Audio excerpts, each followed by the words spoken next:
هلو عاملين ايه؟ وحشتوني جدا،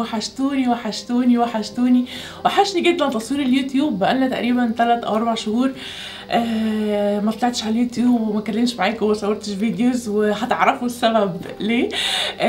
وحشتوني جدا. عاملين ايه؟ يا رب تكونوا بخير ويا رب تكونوا في احسن حال. عايزه اقول لكم ان انا كنت مختفيه الفتره اللي فاتت دي عشان بحضر لكم حاجه حلوه جدا. شغالين على مشروع بروجكت كبير جدا، ان شاء الله هنعلن عنه الاسبوع اللي جاي باذن الله تعالى. فتابعونا على الانستجرام، ان شاء الله هنعلن عنه. هيكون فيه جوائز ومسابقات كتير جدا. مش هقول هي مفاجآت عباره عن ايه، انا عايزه احرق المفاجاه مش قادره، بس مش هينفع. ان شاء الله هنعلن عنه باذن الله الاسبوع اللي جاي. وحاجه انا تعبت عليها جدا جدا، تقريبا خدت مجهود 3 سنين علشان تطلع. فدعواتكم وان شاء الله تطلع على خير كده باذن الله، وان شاء الله تفيد وتفرح بنات كتير قوي. وبما ان انا غايبه عن اليوتيوب بقالي كتير قوي، فقلت ارجع لكم بفيديو من الفيديوهات اللي انتم بتحبوها جدا. النهارده هنعمل مع بعض ستايلينج لقطع من موتيف، براند موتيف من البراندات الحلوه جدا الموجوده على موقع شي ان. اكتر حاجه بحبها فيهم ان هم الكواليتي بتاعه الفابريكس بتاعتهم قيمه جدا. هي سعرها اغلى بكتير من الحاجات اللي بتكون موجوده على موقع شي ان، بس الكواليتي بتاعتها حلوه جدا جدا، ونفس الكواليتي بتاعت الهاي اند براندز سواء في الديزاينز او في الفابريكس. فبصراحه انا بحبهم جدا جدا، ومفيش مره لبست اي قطعه من القطع بتاعت موتيف ودايما بلاقي كومنتس من الناس بتسالني القطعه دي منين او من براند ايه او كده. فبجد انا بحبهم جدا جدا، ويعني بنبسط لما بعمل لهم فيديو. فالنهارده هوريكم قطعه حلوه جدا للشتاء والخريف، هم لسه منزلينها اصالات شويه جديده، هنحاول نعملها ستايلينج مع بعض واوريكم جمال القطع عامل ازاي. فقلت كده فيديو خفيف وسريع ولذيذ، يعني اسلم عليكم وفي نفس الوقت كده اقول لكم ان شاء الله على اخر الابديتس. فكفايه رغي بقى ويلا بينا نبتدي. خلوني كمان افكركم ان انا جبت لكم ديسكاونت كود خصم بيديكم 15% 15% اوف على اي حاجه. اكتب لكم الكود تحت، وكمان هتلاقوا كل الاكواد بتاعه القطعه في السيرش على الموقع. بتكتبوا بس الكود في السيرش بار بتاع الموقع علشان يطلع لكم القطعه. هسيب لكم اللينكات كلها تحت، وكمان السيرش كودز هتلاقوها تحت في الديسكربشن بوكس او في صندوق الوصف. اول حاجه جبتها البليزر ده، وعايزه اقول لكم ده يعتبر ماستر بيس بجد. لو شفتوا الشكل الديزاين بتاعه على الحقيقه حلو جدا جدا. الفابريكس بتاعتها يعني فيها حاجات بارزه شويه. انا هحاول اقرب من الكاميرا علشان تشوفوا جمال الفابريكس عامل ازاي. كمان الاكمام بتاعته فيها ازرار بالشكل ده، والازرار الموجوده عايزه اقول لكم الازرار الذهبي شكلها شيك جدا جدا. هو على فكره فيه نسبه صوف، يعني هو بيدفي قوي قوي، ومن جوه بيجي متبطن بالشكل ده.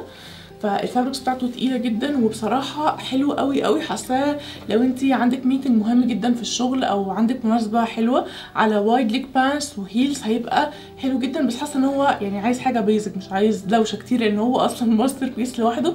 فالبسيه على حاجه كلها بالوان البيزكس وهيلز مثلا بيضه او نود، هيبقى حلو جدا وشكلك هيكون شيك وقيم جدا.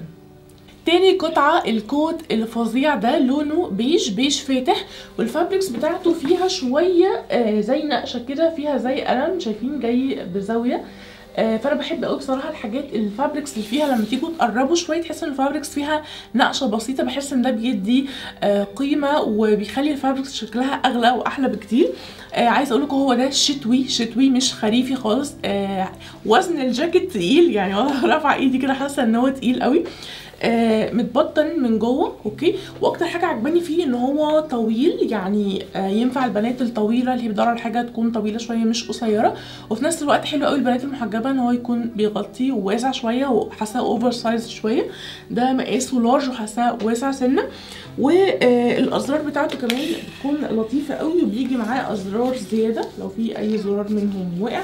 وعايزه اقول لكم ان هو عارفين يعني انا حاساه بين الكوت وبين البليزر، يعني برضو حاسه ان هو على هيلز، بس بوت هيلز هتكون لطيف جدا، وحاساه كلاسيك في نفس الوقت يمشي لو انت لبستيه على يعني بوت عادي وجينز او كده، برضو هيكون شكله حلو جدا. يعني ممكن نعمله ستايلينج بطريقتين. فده بصراحه من القطع الحلوه جدا اللي هي لازم تكون في دولابك في الشتاء، يليق على كل حاجه، وسهل جدا نعمله ستايلينج مع الوان كتير.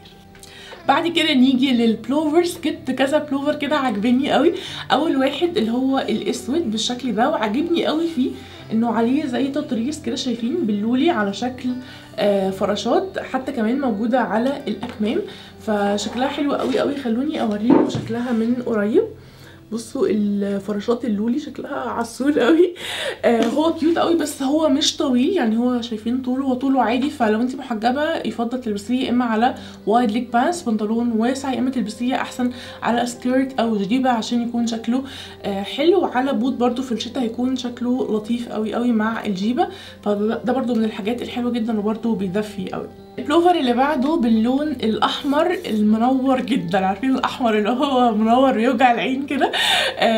ده بصراحه لونه حلو قوي، انا بحب اللون ده جدا، سواء في فساتين سواء في بلوزات، بحب اللون ده جدا بصراحه، بحسه منور في نفس الوقت راقي وشيك جدا.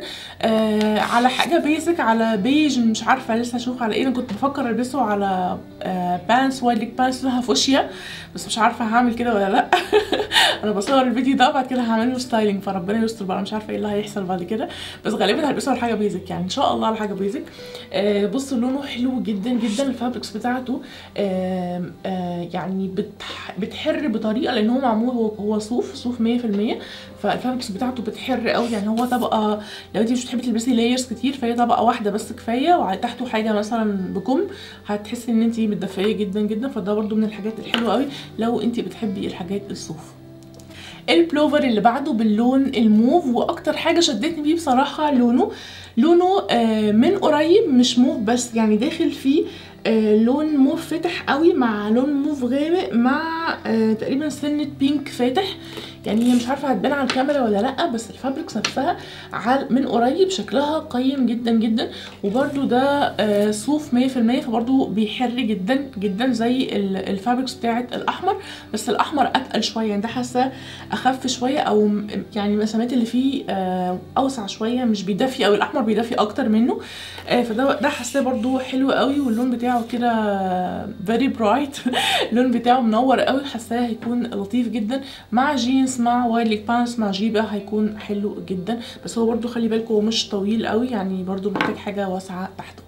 اخر حاجه جبتها من عندهم وهي البلوفر ده، واكتر حاجه عجباني فيه التفاصيل. شايفين الرافلز اللي هي جايه من عند الشولدر، من عند الكتف لحد هنا، هو مش طويل بس بصراحه الحركه دي مدياله شياكه، شكله حلو جدا لو اتلبس على وايد ليج بانس لونها ابيض او اسود بس كده، وهيلز بيضه او سودا، هيكون شكله حلو قوي. هي قطعه اصلا ماستر بيس لوحدها، مش محتاجه اكسسوارز، مش محتاجه اي حاجه. الشغل الموجود هنا حلو قوي، لو قربتوا هتلاقوا هتحسوا كمان ان البصه هي بارزه شويه، فشكلها بصراحه حلوه قوي قوي، يعني مش يعني هي متركبه عليه، هي بارزه شويه. فعايزه اقول لكم الفابريكس بتاعته حلوه جدا جدا. برده هو عشان مش طويل فلازم نلبسه على حاجه واسعه او جيب علشان يكون شكله حلو، وكمان يناسبك لو انت محجبه. وبس كده يا حلوين، ده كان فيديو النهارده. اكتبوا لي تحت في الكومنتس ايه اكتر قطعه حبيتوها، وقولوا لي حابين نعمل فيديوز عن ايه اكتر ان شاء الله الفتره اللي جايه. وعايزاكم كلكم ان شاء الله تستنوا مفاجاه اللي هعلن عنها الاسبوع اللي جاي ان شاء الله باذن الله تعالى. وعايزه اقول لكم ان انا ناويه افرح بنات كتير جدا ان شاء الله بعد ما اعلن عن المفاجاه دي، فاستنوا بقى ان شاء الله عشان هختار بنات باذن الله وهفرحها وهديها هدايا وهكسبها حاجات كتير. وبس كده، هتلاقوا كل القطع دي الاكواد بتاعتها واللينكات موجوده تحت في الديسكربشن بوكس او في صندوق الوصف. ولو عندكم اي سؤال تقدروا تسالوني تحت في الكومنتس او تبعتوا لي على الانستجرام، برضه هناك بنفسي على كل الاسئله. وبس كده، اشوفكم ان شاء الله على الف خير في كل الفيديوز اللي جايه، وان شاء الله يومكم زي الفل. بس كده، باي باي.